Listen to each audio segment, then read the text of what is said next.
घड़ा।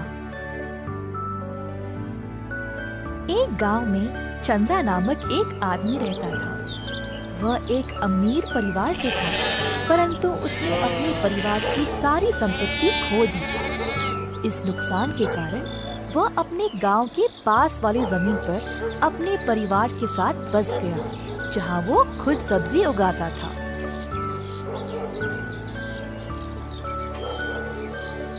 उसकी पत्नी मिट्टी के पुतले बनाती थी। कुछ साल बाद चंद्रा की सेहत भी कमजोर होने लगी। एक दिन उसने अपने 2 आलसी जुड़वा बेटों को बुलाकर कहा,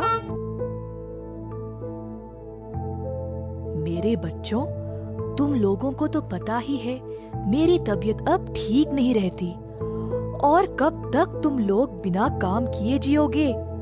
जब तक मैं तंदुरुस्त था मैंने तुम लोगों का ख्याल रखा, पर अब तुम्हारी माँ भी ज्यादा कुछ नहीं कर पाएगी।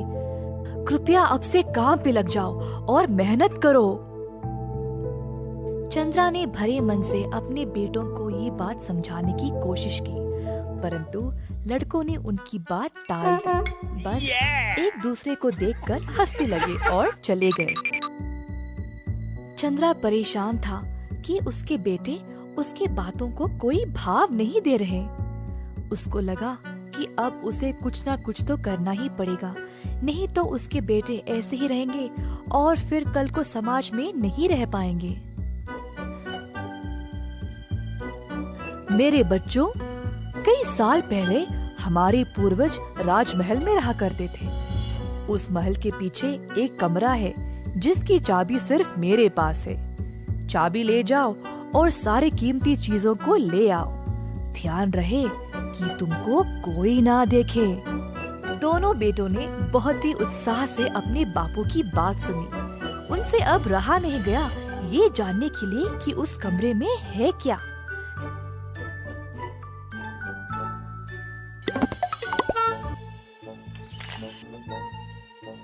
जब वे वहाँ पहुँचे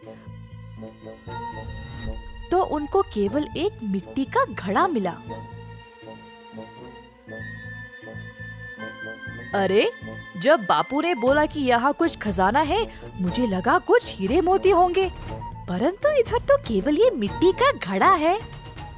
हाँ, सही बात। अब क्या करें?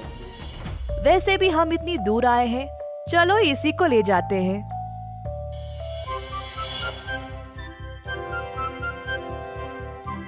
लड़के घर वापस आए घड़े के साथ और अपने बापू को सौंप दिया।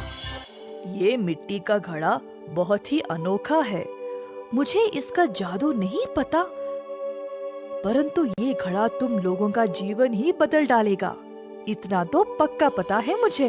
लड़कों ने बापू की बात ध्यान से सुनी और अंदाजा लगाने लगे कि इस घड़े का इस्तेमाल कैसे करें। बहुत कोशिश की, परंतु इस घड़े का जादू समझ नहीं पाए। कुछ दिनों बाद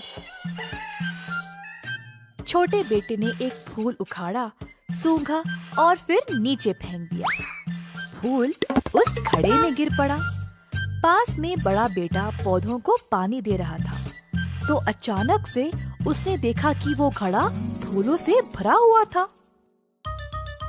क्या? पानी डालने पर इतने सारे फूल खिल उठे?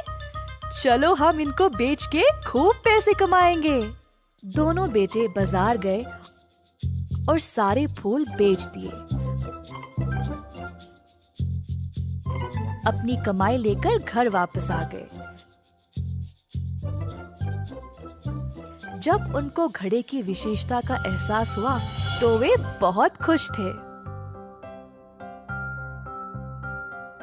दिन पे दिन वे घड़े का जादू का इस्तेमाल करने लगे। बहुत सारे सब्जी और फूल बेच के पैसे कमाने लगे।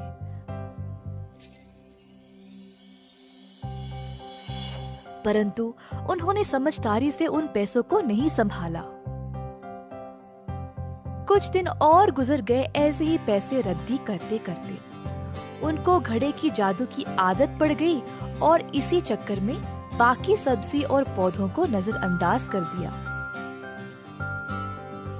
चंद्रा ने देखा कि उनके बेटों का व्यवहार दिन पे दिन बिगड़ रहा था, तो एक दिन उन्होंने उस घड़े को छिपा दिया।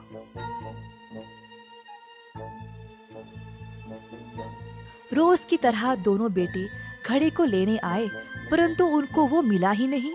हर जगह ढूंढा, तब भी नहीं मिला।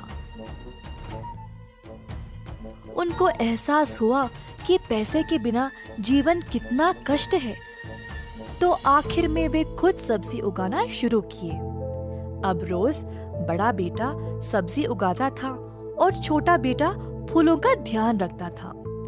जो कुछ थोड़ा बहुत फसल निकलती थी, उसको बेचकर पैसे कमाते थे। मेहनत से जो भी उनको मिलता था, अब वे समझदारी से खर्च करने लगे। चंद्रा ने अपने बेटों में सकारात्मक बदलाव देखकर उनको वो जादुई घड़ा वापस कर दिया। तुम दोनों ने इस जादुई घड़े का गलत इस्तेमाल किया था। ये घड़ा तुम्हें कठिन समय में काम आएगा और इससे कमाया गया धन को सोच समझ के इस्तेमाल करना चाहिए। मैंने तुम दोनों का व्यवहार देखकर तुम्हें सीख देना चाहा था, इसीलिए मैंने ही इस घड़े को छुपाया। अब तुम लोग समझदार हो गए हो, इसीलिए तुम्हें ये वापस सौंप रहा हूँ। भविष्य में इसका उपयोग बुद्धिमानी से करना। दोनों बेटों ने अपने बापू की बात मानी और वचन दिया कि केवल संकट काल में ही उस घड़े का उपयोग करेंगे।